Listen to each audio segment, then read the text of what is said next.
Hello guys, welcome back to the channel knowledge भाई जी। कैसे हैं आप सभी लोग? आप सभी का स्वागत करता हूं फिर से अपने चैनल पर। आज हम इस वीडियो के अंदर आपके लिए इम्पोर्टेंट क्वेश्चन लेकर आए हैं जो आपके एआईबी में आने की संभावना है। इसी तरीके के इंटरेस्टिंग क्वेश्चंस को कवर करने के लिए आप हमारे साथ जुड़ जाइए और आपका कोई भी दोस्त एआईबी की तैयारी कर रहा है उसको भी वीडियो शेयर कर दीजिए ताकि उसकी भी तैयारी अच्छे से हो जाए। तो स्टार्ट करते हैं बिना किसी देरी के, क्योंकि वीडियो में जो क्वेश्चन होने वाले हैं वो 15 क्वेश्चन होने वाले हैं। इसमें थोड़ा सा समय लगेगा, लेकिन आप जो है एक ही वीडियो में अच्छे खासे क्वेश्चंस को कवर कर पाएंगे। क्योंकि जब भी हम किसी क्वेश्चन को पढ़ते हैं, एक बार और रिपीट करते हैं, उसके बाद हम एग्जाम देने जाते हैं तो हमें जो है चीजें याद रहती हैं। तो स्टार्ट करते हैं। जो भी क्वेश्चन होगा उसका जो सही जवाब होगा उसको मैं हाईलाइट करता हुआ चलूंगा। तो स्टार्ट करते हैं सबसे पहले क्वेश्चन के बारे में। प्रीवियस वीडियो में मैंने 15 क्वेश्चन कवर करवा दिए थे, अब हम 51 क्वेश्चन से स्टार्ट कर रहे हैं। बात करें पहले क्वेश्चन के बारे में। Under article 279 capital A GST council is constituted by, किसके द्वारा कॉन्स्टिट्यूट की जाएगी, ये हमारा क्वेश्चन है। Prime minister and his council of minister, respective governor of the state, the president and collective body of the union of state। तो ये गठित की जा सकती है, किसके द्वारा गठित की जाएगी, ये की जाएगी प्रेसिडेंट के द्वारा। बात करें सेकंड क्वेश्चन के बारे में, इसका जवाब आपको अवश्य आता होगा क्योंकि आपने इंडियन कॉन्ट्रैक्ट एक्ट पढ़ा होगा, एक ना एक बार तो पढ़ा ही होगा। बात करें डेफिनेशन की, बात की गई है कॉन्ट्रैक्ट की डेफिनेशन कहां पर दी गई है, तो इसकी डेफिनेशन दी गई है सेक्शन 2 के सब सेक्शन एच के अंदर। यानी कि तो किसी भी एक्ट का या तो सेक्शन नंबर 2 या फिर 3 जो है उसमें हमें डेफिनेशन जो है देखने को मिलती है। बात करें अगले क्वेश्चन के बारे में। वॉलंटरली थ्रोइंग और attempt to throw acid is an offence, यानी कि किसी के ऊपर एसिड फेंकना या फेंकने की कोशिश करना वो एक अपराध है हमारा आईपीसी के अंदर। तो उसके लिए यहाँ पर कौन सी सेक्शन है इन सभी में से, तो section number 326 capital B IPC की बात करती है इसके बारे में। बात करें अगले क्वेश्चन के बारे में। A is at a work with a hatchet, यानी कि यहाँ पर एक व्यक्ति है जो काम कर रहा था एक कुल्हाड़ी से। And the head flew out, आपने पढ़ा होगा इसे आईपीसी के अंदर।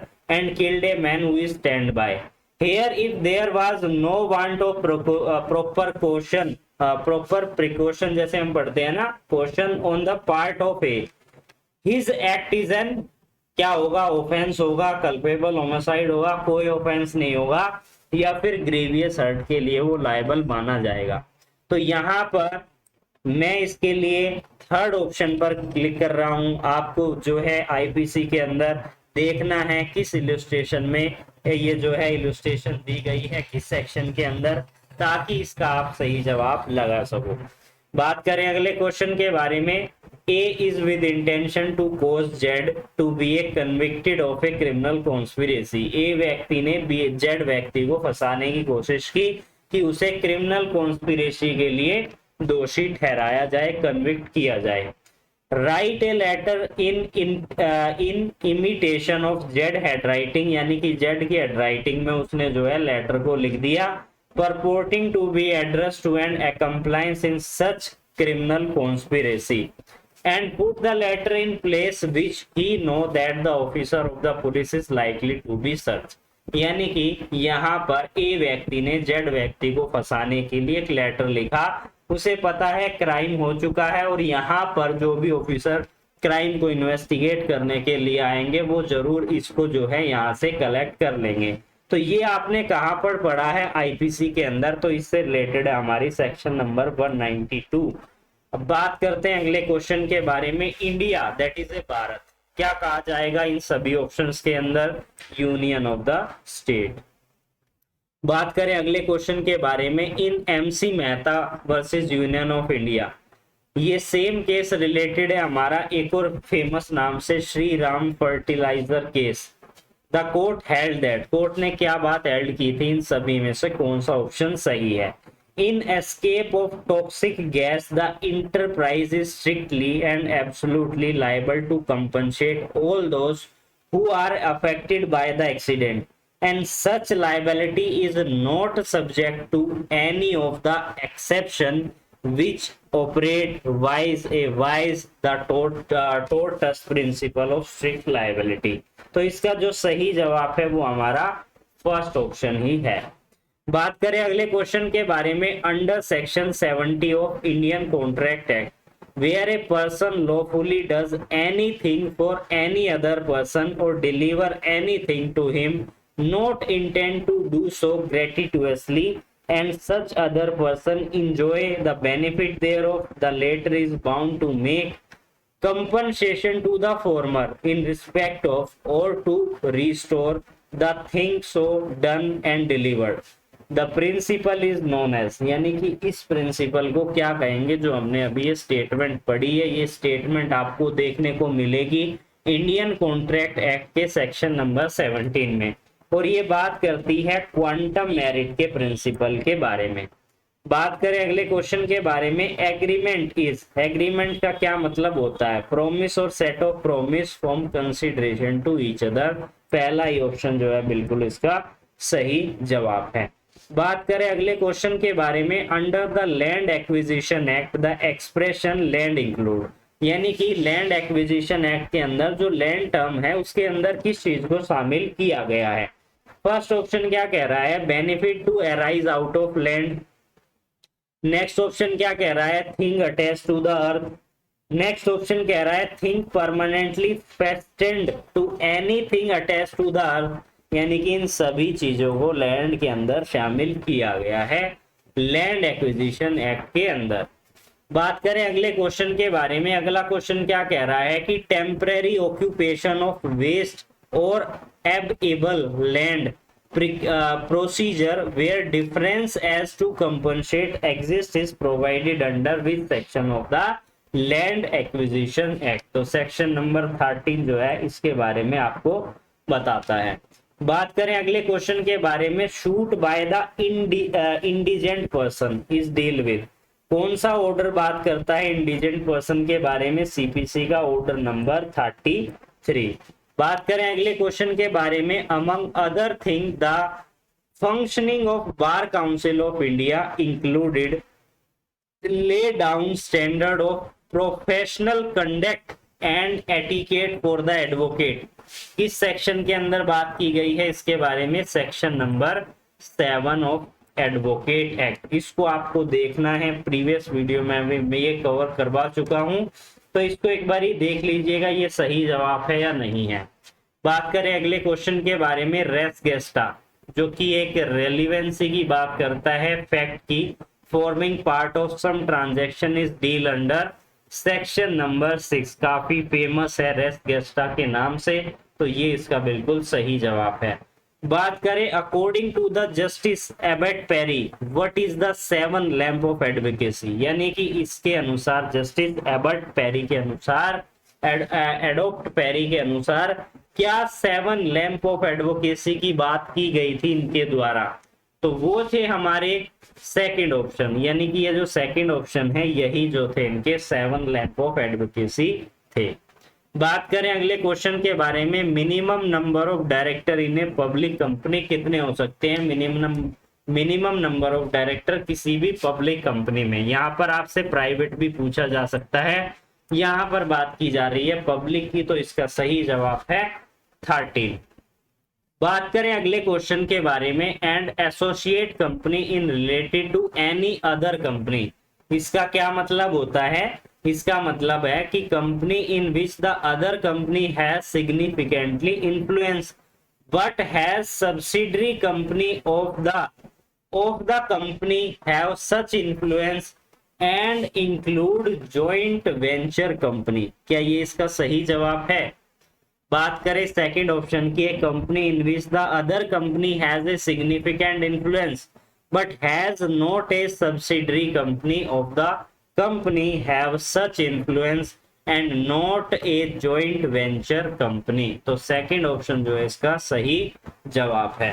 बात करें अगले क्वेश्चन के बारे में, काफी फेमस केस है, ये आपसे पूछा जा सकता है। Supreme Court has legalise living will passive euthanasia subject to certain condition in the case of, किस केस के अंदर? Aruna Ramchandra Shanbaug versus Union of India 2011 का फेमस केस है। बात करें अगले क्वेश्चन के बारे में, आर्टिकल 310 इंडियन कॉन्स्टिट्यूशन का किसके बारे में बात करता है? यह बात करता है doctrine of pleasure with the reference to the civil servant के बारे में। Right to know the antecedent of a candidate in the election flow from article number 19(1) clause number A बात करता है इसके बारे में।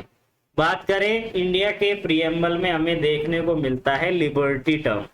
In the preamble of the Indian constitution expression liberty is follow by the words, यानी कि किनके साथ ये यहाँ पर लिबर्टी वर्ड का इस्तेमाल किया गया है? Liberty of status and opportunity, liberty of thought expression, belief, faith and ownership, assurance the dignity of individual, justice, social, economical and political.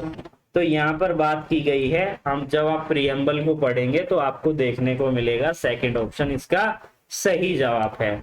बात करें अगले क्वेश्चन के बारे में, तो अगला क्वेश्चन क्या कह रहा है? Account according to the income tax act, zero coupon bond का क्या मतलब होते हैं? वो बॉन्ड कौन से बॉन्ड होते हैं ये आपको पता लगाना है। Issue by an infrastructure capital company, infrastructure capital fund और public sector company, schedule bank on और after the first day of June 2015। Second option क्या कह रहा है? In the respect of which no payment और benefit is receivable before maturity, redemption from infrastructure capital company and infrastructure capital और schedule bank. तो ये जो सेकंड ऑप्शन है इसका बिल्कुल सही जवाब है। बात करें अगले क्वेश्चन के बारे में, the provision related to the GST insert in the constitution, किस अमेंडमेंट के द्वारा ये इंसर्ट किया गया था? तो इससे रिगार्डिंग थी हमारी 101 एक्ट 2016 का, जो बात करता है GST are inserted in the constitution. बात करें अगले क्वेश्चन के बारे में, A is accused of waging war against the government of India by taking part in a armed insurrection in which a property is destroyed, troop are attacked and gaol are broken up. The occurrence of this fact is relevant as form part of the journal transaction through A may not have been presented at all of them। तो किस section में ये relevant है? Indian evidence act के section number 6 के अंदर। बात करें अगले क्वेश्चन के बारे में, section number 1010 of the Indian evidence act किस बारे में बात करता है? Documentary evidence, exclusion of oral evidence, burden of proof as to the ownership के बारे में बात करता है। बात करें अगले क्वेश्चन के बारे में, section 113 113 capital A of evidence act deal with किस चीज के बारे में डील करती है? ये डील करती है presumption of attempt of suicide by the married women. बात करें अगले क्वेश्चन के बारे में, in which of the following case of the offence of sedition was issue in, किस केस के अंदर इशू किया गया था? Queen emperor versus Bal Gangadhar Tilak, Narendra Dutta Majumdar versus emperor, Kedarnath Singh versus state of Bihar, या फिर इन सभी में? इन सभी में ये जो केस है वो रिलेटेड है सेडिशन के बारे में। बात करें अगले क्वेश्चन के बारे में, deliberately malicious act intended to outrage religious feeling of any class by insulting it religion और religious belief in any is an offence under, यानी कि किसी की धार्मिक भावना को आहत करने के लिए कोई भी ऐसा एक्ट करना जो कि उसे उसकी जो धार्मिक भावना है उसको जो है आउटरेज करे, तो इससे रिलेटेड आईपीसी का सेक्शन नंबर 295 है। बात करें अगले क्वेश्चन के बारे में, under section 29 of CrPC the court of chief judicial magistrate में pass and sentence and authorise by the law except, यानी कि इनको छोड़कर, किनको छोड़कर, डेथ पेनल्टी, लाइफ इम्प्रिजमेंट, 7 साल से ज्यादा। तो इसका लास्ट जो है बिल्कुल सही जवाब है। आई होप आप इंजॉय कर रहे होंगे वीडियो को, थोड़े से और बचा है, थोड़े समय में वीडियो कंप्लीट हो जाएगी। बात करें अगले क्वेश्चन के बारे में, provision related to the filing of suit by an alien under the CPC's deal with, कौन सा सेक्शन है? सेक्शन नंबर है हमारा 83, जो बात करता है provision related to the filing of suit by alien. बात करें अगले क्वेश्चन के बारे में, an order issue by the court under CPC as per order 21 rule 43 for the recovery of amount due to the judgement creditor. तो यहाँ पर बंदे कंफ्यूज हो जाते हैं, यहाँ पर जो है डिग्री होल्डर लगा देते हैं, लेकिन यहाँ पर इसका सही जवाब है गार्निशी ऑर्डर। बात करें अगले क्वेश्चन के बारे में, सेक्शन 88 जब हम पढ़ते हैं ऑर्डर नंबर 35 सीपीसी के साथ, तो वो किस शूट के बारे में बात करता है? वो बात करता है इंटरप्लीडर शूट के बारे में। बात करें अगले क्वेश्चन के बारे में, वाइज मेजर का मतलब होता है एक्ट ऑफ गॉड। बात करें अगले क्वेश्चन के बारे में, according to the classical doctrine of act of state in law of tort means क्या होता है? इसका क्या मतलब है? Act of a sovereign power of country that can not be challenge, control, interference with by the municipal court. तो इसका जो है फर्स्ट जो है बिल्कुल इसका हमारा सही जवाब है। बात करें अगले क्वेश्चन के बारे में, in tort all person who aid counsel या डायरेक्ट या फिर join in the committal of wrongful act are card, किसे हम क्या कहेंगे? ज्वाइंट, तो जो क्या कहेंगे हम इसे? ज्वाइंट टोर्ट फीजर इसको हम कहेंगे। बात करें अगले क्वेश्चन के बारे में, M C Mehta Union of India same नाम से जानते हैं, Shri Ram food and fertiliser case पहले भी डिस्कस किया है, वीडियो को ध्यान से सुन रहे होंगे तो आपको पता होगा इसका सही जवाब क्या है। तो इसका सही जवाब है हमारा फर्स्ट ऑप्शन। बात करें अगले क्वेश्चन के बारे में, एक करीपक versus Union of India case related है लाइवलीहुड ऑफ ए बायस के बारे में। बात करें अगले क्वेश्चन के बारे में, judicial control of delegate legislation may be executed on the ground of, किस ग्राउंड पर? इन सभी ग्राउंड पर जो है ऐसा किया जा सकता है। बात करें अगले क्वेश्चन के बारे में, रेस जुडिकाटा इंपोर्टेंट है, पहले भी आया है, अब भी आ सकता है, फ्यूचर में आने की संभावना ज्यादा है। रेस गेस्टा, रेस जुडाइस, इस तरीके के रेस सब जुडाइस, रेस जुडिकाटा, ये टर्म आपको पता होनी चाहिए। तो सेक्शन नंबर हमारा है 11 जो बात करता है इसके बारे में। बात करें section number 14 of CPC deal with, किसके बारे में डील करता है? हमारा सेक्शन नंबर 14 सीपीसी का। तो ये इसका जो जवाब है आपको हमें कमेंट सेक्शन में करना है, तो कमेंट किया करो। जो मैं क्वेश्चन छोड़ता हूं ये आपकी प्रैक्टिस के लिए है। बात करें अगले क्वेश्चन के बारे में, A residing in Delhi publish in a Kolkata statement for defamation of B. तो बी यहाँ पर कहां पर मुकदमा कर सकता है? दिल्ली में करेगा या कोलकाता में करेगा? तो या तो वो दिल्ली में कर सकता है या कोलकाता में कर सकता है। तो इसका जो लास्ट ऑप्शन है बिल्कुल सही जवाब है। बात करें mayor illegality of the strike does not पर से स्पेल इन जस्टिफाइबली, यह जस्टिस अय्यर, कृष्णा अय्यर ने किस केस के अंदर यह बात कही थी? तो यह कही थी Gujarat steel tube versus Gujarat steel tube मजदूर साहेब के केस के अंदर।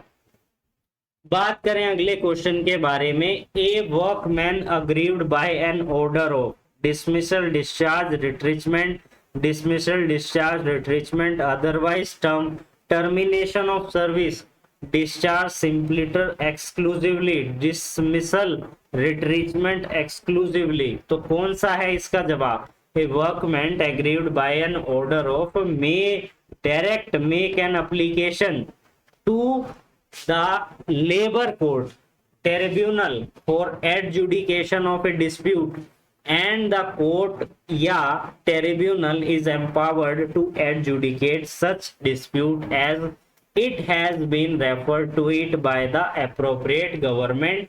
तो इसका जो सेकंड ऑप्शन है वो हमारा सही जवाब है। बात करें अगले क्वेश्चन के बारे में, the national consumer dispute redressal commission was constituted in the year of 1988 या 1998 या 1999 या 1997। तो किस केस कौन से साल में इंसर्ट किया गया था? 1988। इसको भी आप एक बारी रीचेक कर लीजिएगा। बात करें अगले क्वेश्चन के बारे में, what is the limitation period applicable to the three forum in entertaining a complaint in the consumer protection act 1986। तो ये बात करता है 2 साल की from the cause of action जब अराइज होता है। बात करें अगले क्वेश्चन के बारे में, under section 82 of IPC nothing is an offence which is done by a child under the age of 14 year, 7 year, 18 year और 21 ईयर। तो 14 साल के बच्चे से यहाँ पर अगर कोई भी काम करवाया जा रहा है तो वो ऑफेंस नहीं होगा according to the section 82 of IPC. बात करें अगले क्वेश्चन के बारे में, R versus Dudley and Stephen stand for the principle of killing an innocent life to save his own is not defense and necessity cannot plead as a defense against the murder। Next option क्या कह रहा है? Necessity can be pleaded as a defence against the murder, killing an innocent life to save his own may become inevitable, killing out of money is a defense and necessity cannot plead as a defense against the murder। तो first इसका जो है सही जवाब है। बात करें अगले क्वेश्चन के बारे में, ऑन और from the commitment of the Hindu succession amendment act 2005 in a joint Hindu family governed by the Mitakshar law conferred on a daughter co-partnership status by substituted a new section 4। कौन C section थी? Section 6, section 10, section 11, section number 13। तो इस पे मैं यहाँ पर टिक कर रहा हूँ सेक्शन नंबर 10 पर। आपको देखना है इसका सही जवाब सेक्शन 10 है या कुछ और है। बात करें अगले क्वेश्चन के बारे में, section 5 of Hindu marriage act related to void marriage, voidable marriage, ceremony of Hindu marriage, condition of Hindu marriage. I hope आपको पता होगा इसका सही जवाब। इसका सही जवाब है हमारा लास्ट ऑप्शन, कंडीशन बताई गई है सेक्शन 5 के अंदर। बात करें लास्ट क्वेश्चन के बारे में, क्या कह रहा है ये question, A Hindu marriage between a girl of age 22 year marry her maternal uncle son of age 23 year in accordance with a special marriage act, such marriage is void, valid, voidable, void only in the North India। तो ऐसी marriage को क्या कहा जाता है? ऐसी marriage को जो है void कहा जाता है। तो आई होप आपको आज की वीडियो काफी इंफॉर्मेटिव लगी होगी। तो इसी तरीके के इंटरेस्टिंग वीडियो के लिए आप हमारे साथ जुड़ जाइए। फिर मिलेंगे न्यू क्वेश्चंस के साथ जो आपकी AIB की तैयारी को काफी अच्छा बना देंगे।